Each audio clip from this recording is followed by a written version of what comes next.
السلام علیکم، خوش آمدین. در یک هفته برشنا نگاه به چند خبر مهم داریم.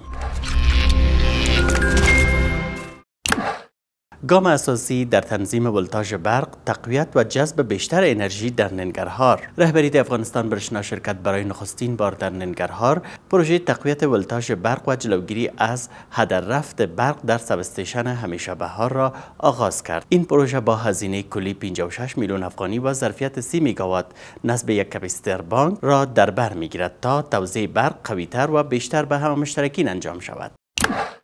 دکتر عبدالباری عمر، رئیس عمومی اجرایی افغانستان برشنا شرکت در یک نشست ویدیو کنفرانس با سرمایه‌گذاران هلند و چین گفتگو کرد. سرمایه‌گذاران این دو کشور درباره تولید انرژی خورشیدی و تجهیز شبکه‌های برق در افغانستان به دکتر عبدالباری عمر، رئیس عمومی اجرایی افغانستان برشنا شرکت از طریق ویدیو کنفرانس اطلاعات ارائه کردند و علاقمندی خود را برای سرمایه‌گذاری در این بخش ابراز نمودند.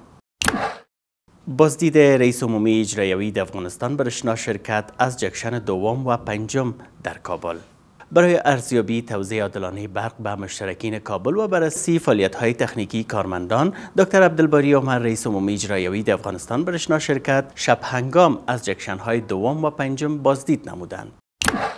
امتحان کتبی از 10 شرکت کننده برای جذب افراد شایسته در بست‌های تخصصی برگزار شد. ریاست امور کارکنان افغانستان برشنا شرکت برای استخدام افراد شایسته در بست‌های تخصصی و مقابله با بیکاری از 10 شرکت کننده امتحان کتبی اخذ نمود. پس از نتایج این امتحان، افراد واجد شرایط به مرحله مصاحبه را خواهد یافت و افراد موفق در بست‌های مربوط استخدام خواهند شد.